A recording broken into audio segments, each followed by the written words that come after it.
I'm with Asha Jadeja Motwani in San Francisco, who's a venture capitalist. She's also director at the Hoover Institute at Stanford and a fellow of the Aspen Institute. And Pramit Chaudhuri, who's India practice head of the Eurasia Group and a fellow of the Ananta Aspen Institute, which is New Delhi based. So I'm joining the time zones today from San Francisco and right here in New Delhi. Welcome, Asha Jadeja and Pramit Chaudhuri to ThePrint. Thank you. Thank you for having me. So today we're talking about the war in Palestine. There is no other story in town, at least on the foreign affairs front. It's been a really serious situation. Exactly 1 month ago, on the 7th of October, the terrorist group Hamas committed an unbelievably horrific act when it massacred about 1,400 Israelis by crossing the border into Israel, killing several young people at a music festival, then barging into a couple of kibbutz, massacring people there, and taking about 200 people hostages. We know the story. But since then, in the last 4 weeks, other unbelievably horrific acts have been taken place. The Israeli army, the Israel Defense Forces, have been raining bombs on Gaza. More than 10,000 people are believed to have died. Whether this is retaliation or revenge, we don't really know yet. Antony Blinken, the US Secretary of State, has been in Israel 3 times. He's also met other Arab leaders. So in a sense, I'm really setting the stage for this discussion on the US-Israel relationship and what India has to say. Asha Jadeja, you're in the US. Tell me, why is it that the Americans, who have held the hand of the Israelis these last 75 years, what is it that they are doing to stop this awful war? Jyoti, first of all, this is a very complex history of the region. And when you have a situation where you have this level of militarized militant action on your borders, and you had a massive, a massacre of your civilians, but you are also, as I'm just trying to put myself in Netanyahu's shoes right now. Sure. You are actually one of those prime ministers who, on October 6th, was incredibly unpopular. At this point, if they did not go to war, I think Netanyahu would be in jail. Mm-hmm. So, because he already has some corruption charges and so on. So this, first of all, was something that it's a mix of internal political imperatives and international imperatives. I think that as far as US goes, it tried its best from the get-go to try and get Israel not to go into war instantly and wait for a little bit, but that was not going to fly domestically. With such a massive massacre and real life, and the terrorists were wearing GoPro videos, right? So they had live videos of the killings, and it was absolutely one of the most horrendous massacres I've ever seen. If this had happened in the US, we would be decimating 2 more countries. I can tell you, when 9/11 happened, Jyoti, with 3,000 people dead, America basically decimated 2 nations, right? Between Iraq, Syria, and then later on even Afghanistan. I mean, the number of killings that happened because of US action, we can't really call it revenge. It really is something where it is defense. From US's side, it is defense. Personally, I do believe that it is defense on the side of Israel. And also right now, you are seeing the Hamas leadership, Hamas and the Fatah and the Palestine Islamic Jihad. All 3 of them are right now saying that they are going to repeat October 7th over and over again. This came out even yesterday. It came out day before. So there is no doubt in my mind that this is Israeli defense also. Okay. But, yeah. I'm going to. I'd like to bring Pramit Chaudhuri in. Pramit, what is your view of why the Americans are doing what they're doing? In fact, Biden has asked for $320 million worth of guided bombs that he wants to send to Israel, and he's asked for the Congress to sanction that. But clearly, without the Americans, Bibi Netanyahu is not going to be able to carry out this level of devastation on Gaza, on the Palestinians? Why do you think they are? Well, the first obvious reason is America and Israel are military allies. They have a treaty obligation to support Israel in the case of a military assault, which in this case has happened. And second, you have to remember that Israel supported Ukraine. I mean, America came to Israel and said, "Can you provide weapons to Ukraine?" Which is one of the reasons that Russia is now become reasonably hostile to Israel in this present matter. And Israel provided those weapons. And the understanding was always that if we have a crisis, you're going to have to help us out. Israel is by far and continues to be in the Levant and in North Africa the most important American ally in almost every single way, both in terms of intelligence, counterterrorism, security. So I don't think there's any doubts that America would have to support them. What the Americans have signaled to the Israelis is that we understand what you're doing, you have to do what you have to do, but make it fast. That the Arab street, the response in the Arab street as the body bags pile up will be very strong. And it's not so much about the humanitarian side, that there's obviously that concern, as much as the fact that the larger regional architecture that America and Israel were promoting in the Gulf, in particular, after the Abraham Accords, which India is also involved, the ITU-2, the new latest development, the IMEC, that should not be endangered. And if you continue that too far, at some point, the normalization process that began under the Abraham Accords is already frozen as far as the Saudis are concerned. The UAE is still holding on.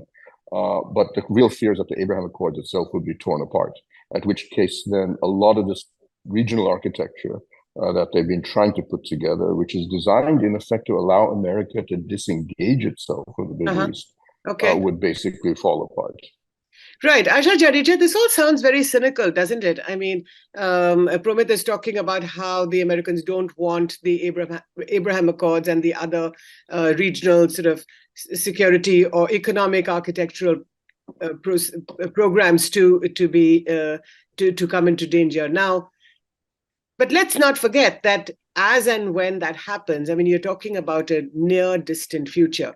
But today there is a war in Gaza, and I cannot believe that the Americans do not want to press the Israelis harder to stop this conflict in which 10,000 people have already been killed. How many more people need to be killed, Ms. Jadeja, before this war comes to an end?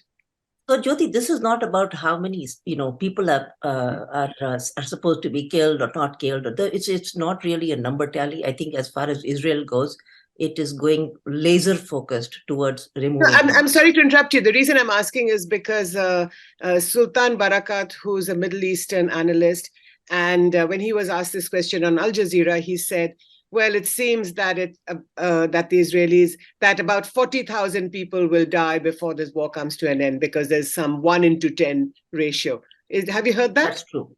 That's true. It is the lower side, the number is 40,000, but on the upper side, it is close to 150,000. So this is 150,000. 1 second. 150,000 Palestinians will be killed before this war comes to an end. No. So the number of Hamas terrorists which are in there, blended with. Remember, Hamas does not wear uniforms. These guys are no terrorist wears a uniform. No terrorist wear. This is very much like ISIS. They have human shields. They are in the middle of hospitals. They are under the mosques. They are in the middle of schools. I mean, this is true because I have a startup in Jerusalem where, it was actually a Palestinian lady who runs it. She was telling me that these people are all over and they are not popular, by the way. There's only 18% support for Hamas, even in Gaza. In fact, after the bombing, after the October 7 event, there was a slight spike. This data just came out in Carnegie Endowment. There was a slight spike in its popularity in the West Bank, believe it or not. But it's kind of slowly going down now that it's going. But the popularity of Hamas is only 19% in Gaza. So there is there's even a little bit of this danger that these guys are using not only human shields, but they might be even bombing some of their own hospitals or something. So Hamas is as ruthless as ISIS. And what you are seeing right now is a problem that Israel is having right now of going door to door trying to find these people and reduce its civilian count. Remember one thing, that as far as war goes, Israel probably has one of the best records on reducing civilian casualties by A, warning them before, B, giving them 48 hours, then 72 hours. Right now, it's given them another 15 hours or 14 hours or something like that. So Israel actually has a decent record of giving civilians and it really does want the civilians to move to the south, because they are the cost to Israel. There is no way to the south. I mean, even that highway to the south has been bombed, and nobody knows whether people are going to be safe if they travel on that highway. So it's controlled by Hamas. The highway is controlled by Hamas. But listen, this is a strategy. Israel right now is in a massive quagmire where it's going to be going door to door, losing its own soldiers and incurring its own casualties as it goes forward. As far as children and civilians go, at least based on the feedback that I got from my startup in Jerusalem, a lot of people actually did move to the south. What we are seeing right now is two massive confusions that seem to be arising here. One is that we're not getting any numbers even from Israel. We're not getting from the IDF any number where they say specifically that this, in the civilian deaths here, this was the number of people that were Hamas, and this was what was civil. Nobody has that. Not even the obviously, UN. You can't have in a war-like situation. Nobody has that situation. People are being killed. Nobody knows who they are. Yeah. Second thing that's going on right now is that, remember that last few months, Saudis have killed 150,000 people in Yemen by indiscriminate bombing. A lot of those pictures are floating around on the internet. They are floating around on Al Jazeera. They are floating around on so we don't know. Listen, if you're saying that there might be some confusion whether those pictures are of Yemenis or of the Palestinians, I mean, yes. I don't think I've heard that anywhere else. But Pramit, can I bring you in here? You said that the Americans have told the Israelis that we are with you for the time being, end this quickly. How much more time are the Israelis going to get from the Americans? It's already been 1 month.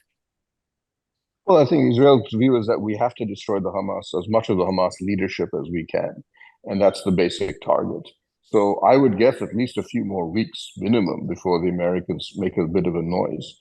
The real issue is to keep watching the Arab world, particularly the Gulf, and watching how the UAE and Saudi Arabia react, or are they able to hold the line? And finally, for the Americans, really, I think it's less about how long this war continues, their support. Their bigger concern, and I think the concern of most countries that are not in the region directly, is the war spreading. And the question is, do you get bogged down, Israel get bogged down in Gaza? At which point does Iran decide to exploit this? Because for Iran, it's about leadership of the Islamic world. This is an opportunity to basically show up, if you wish, Saudi Arabia and the UAE, their big rivals in the Gulf, and say, we are the real leaders. We are the true defendants of Arab and Islamic unity. And these two fellows are sold out to Israel. And so therefore, the temptation, at least for Iran, to use Hezbollah, and it's already asked, I mean, in a slightly bizarre way, the Houthi rebels in Yemen have also joined the fight by firing a few missiles, and basically had their proxies come in just to show. The real question is, does that escalate? Does Israel get bogged down in Gaza? And then do these Iranian proxies take advantage of that and begin to fire? Iran can hardly be a leader of the Arab world. I mean, the Iranians are Shia, the Arabs are Sunni, predominantly. That doesn't stop them from trying. As Ayatollah Khamenei famously said during the Islamic Revolution, we have to out-Arab the Arab because we are Shia and Persian. They know that. But Arabs are desperate. I mean, Turkey has also tried to be a leader of the Islamic world and the Arab world, and they are not Arab either. And so for them, it's really about, can we do this? And the game is, Israel is the easiest target. It's the one that is emotionally the one that arouses the greatest degree of Arab street anger. But do the Israelis understand this? That they are in effect helping the Arab world as well as the Shia part of the Middle East. The Sunnis and the Shias are helping this this lot of people come So together? they understand that. Then they are among the world's leading experts on being able to analyze the Gulf. But that doesn't mean you just sit down on your put your hands under your legs and say, I'm not going to do anything because of some larger strategic game. The calculation, there has to be a response to Hamas as far as Israel is concerned. So therefore, the game therefore is to tie up with the Americans and say, you have to sit down and work this out. How do we handle this together? And so the Americans have I've forgotten, 2-3 carrier groups have been brought into both the Gulf and the Eastern Mediterranean. The messages have been sent to Iran. The odd missile from Hezbollah is fine, we get that. Okay. But take it any further, and we can't rule out, right, that America will respond in a certain way. So that's what the rest of the world is really. Most governments in the world are really looking at that. They're not really looking at the casualty rates in Gaza, because that is the bigger problem. So no one really cares about the casualty rates in Gaza or how many thousands of people and children, especially children. I mean, half the population of Gaza is children. Pointed, so how many people have died in the Yemen war? Yeah. Just wait. How many people died in the Yemen war? 600,000. No, so listen, how many people have died in Ethiopia? 200,000. How many people died in Myanmar? We can go around the world, a number of wars where the casualties have dwarfed Gaza, and nobody in the world has cared. The bloodiest war fought in the world since World War II was in the Congo in the mid-1990s. 3.5 million people died. You and almost nobody in the journalism profession has any idea about this war. Mm-hmm. I covered it because I as you know, I have a close connection with Africa. But basically, there were blacks, there were Africans, nobody cared.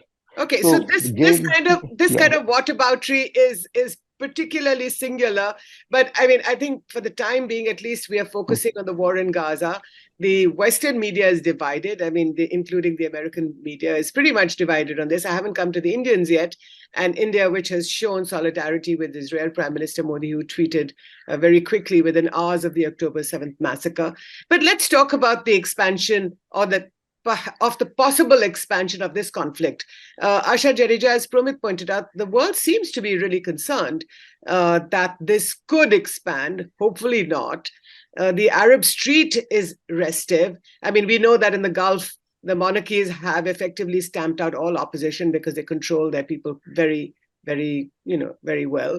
But in the Arab world, especially in Egypt and Tunisia, where over a decade ago, the Arab Spring showed some promise. Today, again, they're pretty angry with their rulers for not doing enough to control this war and at least ensure a humanitarian pause. What is your view? How are the Americans looking at this? So first of all, my sense here is that the war is not going to expand beyond where it is right now. And part of the reason for that is that you have some polite sounds coming from Jordan and Egypt and Lebanon, but some of the feedback coming even from Saudi Arabia right now, from one of the princes. What was just today I was reading, one of the high-profile princes. They're not MBS. Was actually kind of like a proxy for MBS, basically saying that this was the right thing for Israel to do, and if this was Saudi Arabia, that's what Saudis would be doing. It's interesting that actually the Saudis have gone ahead with business as usual back home. The film festival is on course. Their music festivals are on course. So really, I mean, they not just that, Jyoti, but they don't. So it's not just cultural events. Correct. Yeah, it's not just a cultural event. Saudis have specifically gone out and said that they are very interested in closing this new partnership deal that they have with Israel. MBS himself said that. And today, the second prince who said, about what's happening in Israel is the right thing, is that's the Saudi position right now. And if that's the Saudi position, that's a very powerful dog whistle to the rest of the Arabic world. Now, the mullahs in Iran, yes, they are still making those sounds and saying, no, we will do something and this will be bad. This will be, this is going to expand. But there's nothing that the Hezbollah can do. The Lebanese people simply don't want another 1986 or something like that. They just want, some signaling, yes. But in general, I don't see this war expanding beyond where it is right now. Okay. I also don't see it ending soon. I don't see it ending in a few weeks or so. I think it's likely to go on for many, many months. And I think it will most like today, for example, one of the, one of the sort of, the press releases from Israel was that we killed XYZ leader of Hamas. This is exactly the US strategy that we used even in Iraq and Syria. When we were killing the ISIS leadership, it would be every 2-3 days, there'll be some other ISIS, leadership guy has been killed. So it just keeps the whole international community, it keeps the narrative going. By the way, this is not necessarily my moral position about civilians. But what I'm saying is that this is something we will need to have a stronger stomach, because I don't see this ending soon. This is going to be going on for some time. And I personally do believe that the Hamas has to be removed. Its military capability has to be neutralized completely. Its political capability has to be neutralized completely. And that cannot be done unless you have these 40 to 50,000 people out of the scene. So these 40 to 50,000 people must die before Hamas can be uprooted. I don't know if it's necessarily dying. I'm not sure, Jyoti, if this is necessarily dying. It could also mean that these guys are leaving, right? They might be leaving. Where do they go? The Egyptians have said they cannot go into the Sinai. That Rafah crossing has been, more or less, it's been stopped. Very little humanitarian aid is being allowed to go through. So where are these people going to go? This is a second Nakba. The first one was in 1948. But there is miles and miles of, space from which they could be leaving on from the beach and things like that. Are you seeing the beach? The Israelis have Israeli. By the way, are you seeing the pictures of the beach, Jyoti? I'm watching the videos of the. Yes. I'm watching videos of the beach where a lot of the Israelis have bombed the beaches. Nobody can escape from the Mediterranean, from anywhere in the Mediterranean. But let me bring India. Yeah, let me bring the India angle in. Pramit, you're in New Delhi now. There's been a lot this last 4 weeks. Prime Minister Modi, as we know, tweeted very quickly within hours of the October 7th massacre, demonstrating India's solidarity with Israel. It took the Ministry of External Affairs 5 long days to come out with a more balanced statement. What do you make of that? The two of them together make perfect sense. India supports the Palestinian cause, but it supports secular Palestinian nationalism. It has never supported Hamas. We support the Palestinian Authority, and basically that's always been the case. But we've also supported Israel's the right of retaliation, especially with a country that's become as friendly to us as Israel, and a country that has actually gone out of its way to help us when we have had major security problems. Israel, as we all know, transferred its own missile arsenal to India when we were being attacked by Pakistan in the Kargil war. And that's just one of many other instances when Israel has come to our assistance when India has been threatened. But we have never supported Hamas. We've always been violently opposed to the Muslim Brotherhood. So both of them together make actually perfect sense. When the foreign ministry says we support the Palestinian independent Palestine, we are not talking about Hamas.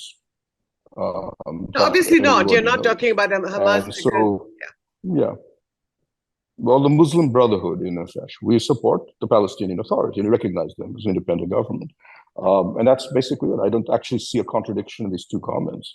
One was an immediate response by a political response in support of Israel on the right of retaliation to a terrorist attack.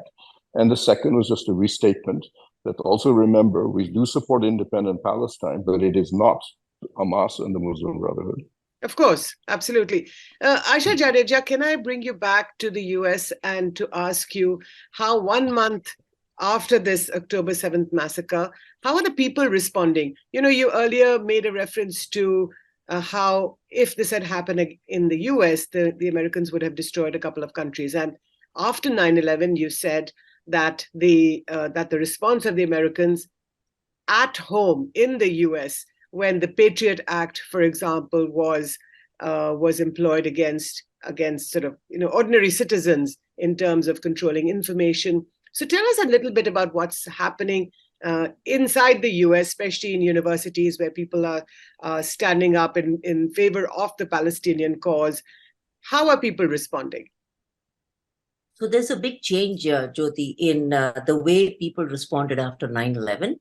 and people are responding right now. And part of the reason is because there has been huge amounts of spending that happened from from the Arab nations on PR, actually, for to fight Islamophobia. And after 9/11, there was so much Islamophobia, there was so much of harassment and profiling of Muslims in America that it actually was a shame. And so when the Saudis and the Qataris decided to spend $2 to $3 billion on PR, unfortunately, a lot of that money went into universities on campuses. It went into think tanks, on media relationships, on articles, on papers, on roundtables, and so on. What's happening right now is a shocking response coming from the campus left.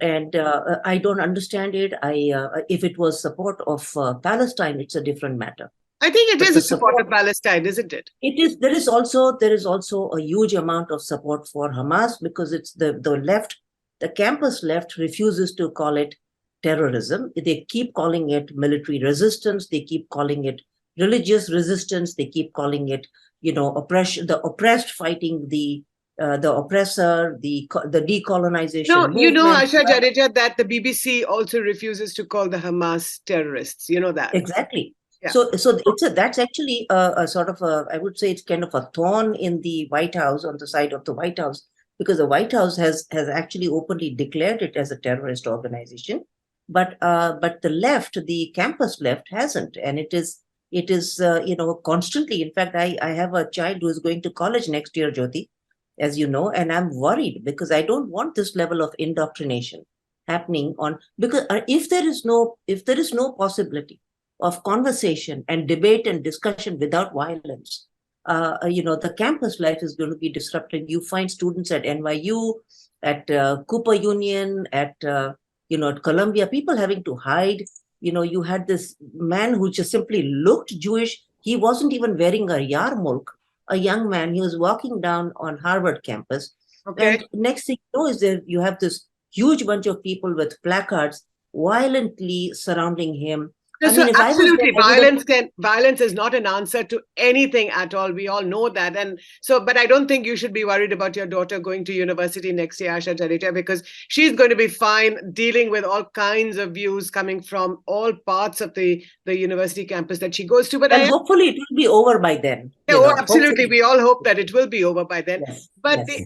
But there have been Pramit, I'd like to ask you, the protests on the streets in Germany, for example, and in London, and we see how this slogan in London, from the river to the sea, Palestine shall be free.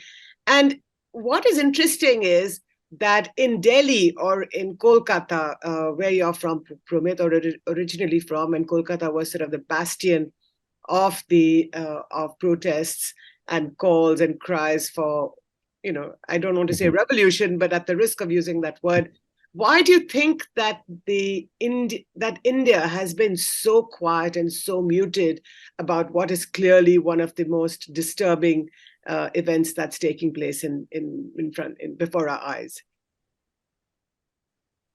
Well, there's been a general collapse of the left anyway in India. I mean, Bengal is a perfect example. It was the great bastion of the left. The left ruled Bengal for over 30 years. My own family were largely, especially on my father's side, were ardent communists and people who created the original undivided CPI, Communist Party of India. But that entire structure has basically collapsed, and it collapsed largely, I would argue, on the fact that the left was an economic failure. There is no real interest or support for the left in large swaths of the original sort of bastions of support that they had, Bengal being the most obvious example. The left in Kerala continues to survive, but even places like Telangana, Punjab, used to be a big center of leftist politics in India. People forget that now.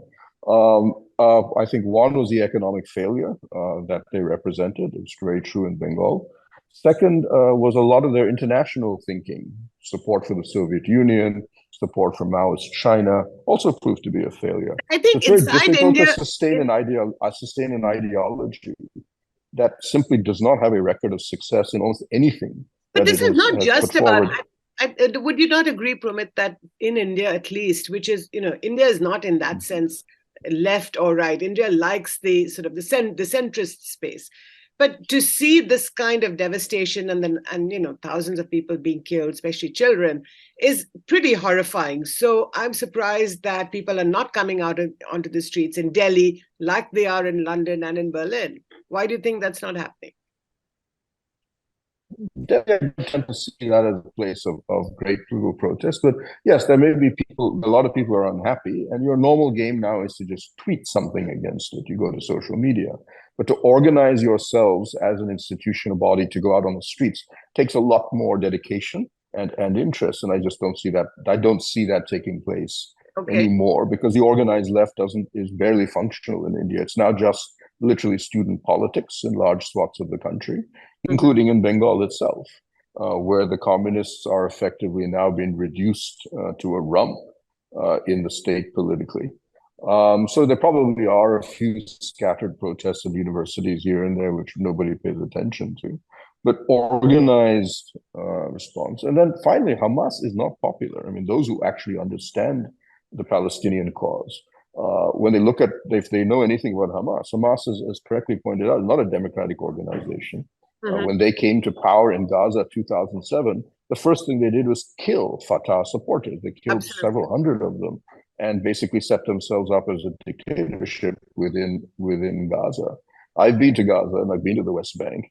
And it's privately, everybody will say, yeah, we don't like these people, but we are too scared to say anything. Right.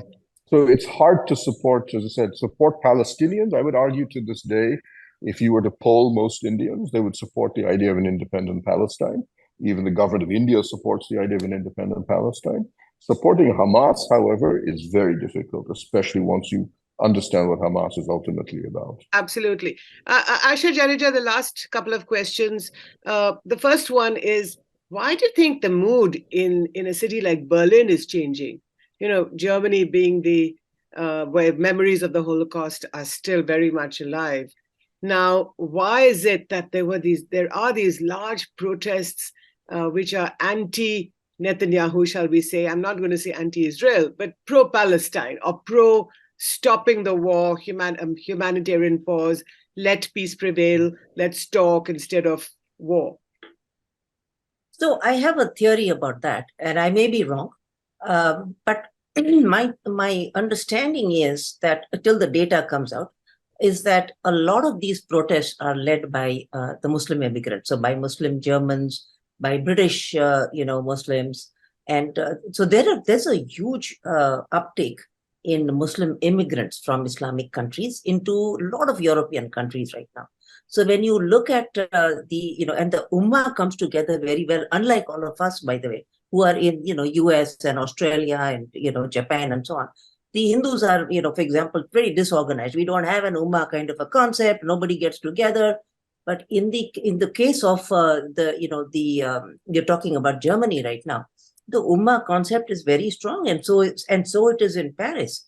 So when you have a protest like this coming up, you have Muslims coming out full force, irrespective of whether they are Ethiopian or Algerian or Pakistani. It doesn't matter. It's not just the Muslim immigrant community in these countries. It's also native Germans or native British. There is a mix there. But I think preponderant participation is from the Muslim immigrants. And I'm still waiting for the data. I actually think it would be fantastic to see the data on what these protests, what was the composition of the protest. And I think people are collecting. Okay. But I'm guessing right now that the Ummah is very powerful now in these European countries. And actually that scares me. I actually think that because the integration of Muslims in Europe is very weak. You still have massive ghettos outside Paris. I've been there. And you have massive ghettos where it's scary to walk into those ghettos. White people are not allowed. You are not allowed to walk in without a head covering. And even if you do walk in, with a head covering, you don't know what kind of comments you're going to get. So especially the ghettos of Paris are very scary there. Right. So we've strayed a little bit from the crisis in Israel. So last closing comments from both of you. Pramit, your last remarks. I think the bigger strategic picture you have to recognize, and you can see this in the interim security guidelines, national security guidelines issued by the Biden administration 2 years after they came to office, is the idea that America needs to slowly move out of the Middle East, that America no longer has the capacity or interest to expend blood and treasure to maintain the stability of the Persian Gulf or the Levant, because it now faces China, by far the most powerful rival it's ever had in its history. And you can see in those guidelines, Middle East is reduced to Africa in terms of its priority area. So the withdrawal from Afghanistan is actually written in that document, that we have to get out of this place. So in many ways, the ITU-2, the Abraham Accords, all of this, and it's keep in mind, this goes back to the Trump administration as well, and in fact, it goes back to the Obama administration, that America has to get out of the Middle East. All it can hope to do is therefore help the local governments build a regional architecture, with the UAE in particular has taken the lead. The real test for a lot of this, however, and the real problem is, how do you want to incorporate Iran into this structure?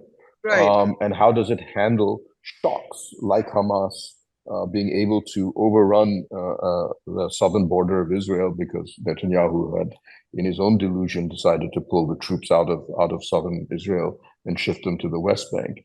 So this is the real big story as far as the Middle East is concerned, or West Asia.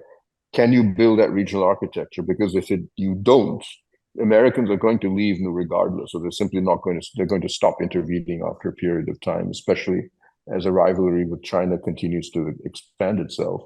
Okay. In which case, the Middle East will be left to itself, and there will be even more chaos and violence than there is now. Okay, Asha Jadeja, your closing remarks. Yeah, I think as far as your viewers go, Jyoti, I would strongly recommend that Indian, people who are, irrespective of whether they are in geopolitics or not, must get educated about this conflict, because it's going to have enormous repercussions and ripple effects for many years to come. This is absolutely a historic battle that is shaping up, and it's not going anywhere. We are going to see Israel in Gaza for a long time. We are going to see huge polarizations that are going to happen between the Arabs and the Jews for quite some time to come. But I do see, Saudi Arabia for sure going back to the drawing board and partnering with Israel. US right now, I feel, has kind of outsourced Middle East security to Israel, and Israel has taken over this mantle. It is fighting a battle on the behalf of US. It is fighting an Islamist force on behalf of the rest of the world, which is afraid of this, of this enormous force that is brewing there. And yes, in early 2020s and so on, yes, the US went in and cleaned out ISIS, but this time it's only Israel doing it. It doesn't have the whole Western alliance with it. And it's going to take, it's going to take a long time for this. So India needs to be really tuned in. Young people need to watch this conflict as it develops, I think that's good advice for people around the world, especially in India, as we watch what's going on, because India has had very close historical ties all the way up to the present moment. And I would urge all of you listening to this very fascinating discussion that we must keep in mind that there is a big difference between Hamas, which is a terrorist organization, although India does not recognize it as a terrorist organization, unlike the US. Neither does the UN, by the way. But there must be, and the understanding that the Hamas are not the people of Palestine, or the Hamas is not Fatah or the Palestinian Authority, which is a moderate political party. But I'd like to leave it there. Thank you so much, Asha Jadeja Motwani from San Francisco in the US, and Pramit Chaudhuri right here in New Delhi. Thank you so much for joining me on The Print. Thank you, Jyoti.